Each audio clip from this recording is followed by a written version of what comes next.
Assalamualaikum warahmatullahi wabarakatuh. Saya Rahmat Ghazali dari kelas Agroteknologi 2B. Pada kesempatan kali ini saya akan memaparkan mengenai 5 penyakit pada tanaman untuk memenuhi tugas UAS Praktikum Ilmu Hama dan Penyakit Tanaman. Yang pertama ada penyakit blas. Penyakit blas banyak ditemukan pada tanaman padi di sawah. Dan penyebab dari penyakit ini adalah disebabkan oleh jamur P. grisea yang dapat menginfeksi pada semua fase pertumbuhan tanaman padi mulai dari persemaian hingga menjelang panen. Selanjutnya, gejala penyakit blas berkembang pada tangkai atau leher, malai disebut blas leher. Perkembangan parah penyakit blas leher, infeksinya dapat mencapai bagian gabah dan patogennya dapat terbawa gabah sebagai patogen tular benih, seed borer.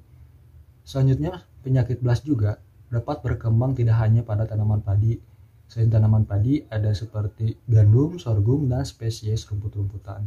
Pada lingkungan yang kondusif, blas daun berkembang pesat dan kadang-kadang dapat menyebabkan kematian pada tanaman. Cara pengendalian yang paling efektif pada penyakit blas ini adalah dengan menggunakan varietas tahan. Penggunaan varietas tahan harus disesuaikan dengan sebaran ras yang ada di suatu daerah. Penggunaan varietas tahan adalah dengan tidak menanam padi secara monogenik atau satu atau dua varietas secara luas dan terus-menerus. Selanjutnya, yang kedua, cara pengendaliannya yaitu penggunaan fungisida. Perlakuan benih dengan fungisida untuk pengobatan benih hanya bertahan selama 6 minggu. Selanjutnya perlu dilakukan penyemprotan tanaman.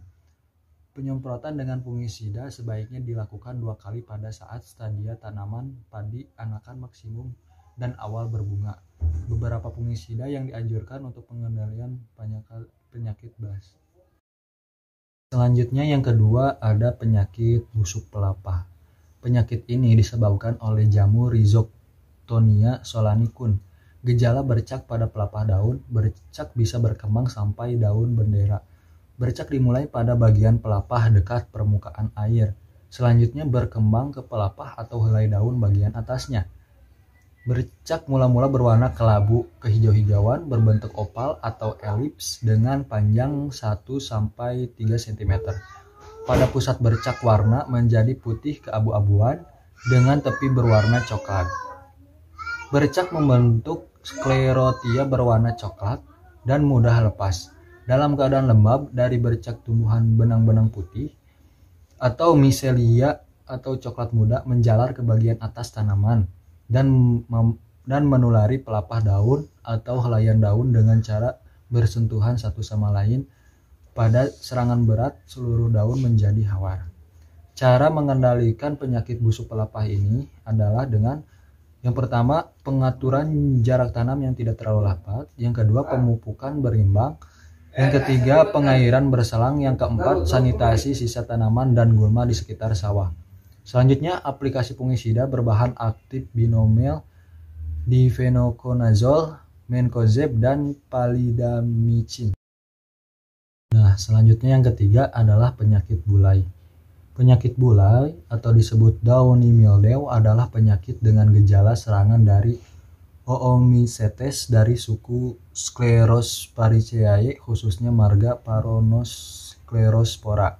Gejala serangan penyakit ini secara umum adalah yang pertama, ada bercak berwarna klorotik memanjang searah tulang daun dengan batas yang jelas. Yang kedua, adanya tepung berwarna putih pada bercak tersebut atau terlihat lebih jelas saat pagi hari.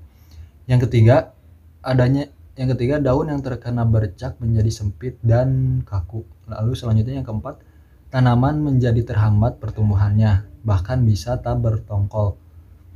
Yang kelima, tanaman muda yang terserang biasanya akan mati umur tanaman di bawah 1 bulan. Selanjutnya yang terakhir, kadang-kadang terbentuk anakan yang banyak, daun menggulung dan terpuntir. Untuk mengendalikan penyakit bulai ini pada tanaman jagung, yang pertama perlu diperhatikan yaitu mempelajari karakter penyakit tersebut. Penyakit bulai dapat tumbuh dan berkembang pada tanaman apabila daun tanaman tersebut masih terdapat air gutasi. Spora bulai apabila menempel pada air gutasi akan berkembang dan akan menyerang tanaman jagung melalui jaringan tulang dan tetapi apabila tanaman jagung tersebut adalah tidak ada air gutasinya, maka biarpun spora tersebut menempel pada daun jagung, maka spora tersebut dapat tumbuh dan berkembang. Selanjutnya yang keempat, ada penyakit layu fusarium. Penyakit ini disebabkan oleh cendawan Fusarium oxysporum. Patogen ditularkan melalui udara dan air. Gejala serangan ditandai dengan tanaman menjadi layu, mulai dari daun bagian bawah, anak tulang daun menguning, jaringan batang dan akar berwarna coklat. Tanaman inangnya antara lain ialah buncis, cabai kentang, kacang panjang, labu, mentimun, paria, seledri, semangka, tomat, dan terung. Adapun pengendaliannya yaitu yang pertama ada cara teknis. Pengendalian cara teknis ini dilakukan dengan melakukan pergiliran tanaman yang lebih tahan terhadap serangan cendawan Fusarium oxysporum, pengolahan lahan dengan membajak atau mencangkul, pemberian kapur pertanian sebelum penanaman, membuat bedengan dengan tujuan menghindari genangan air.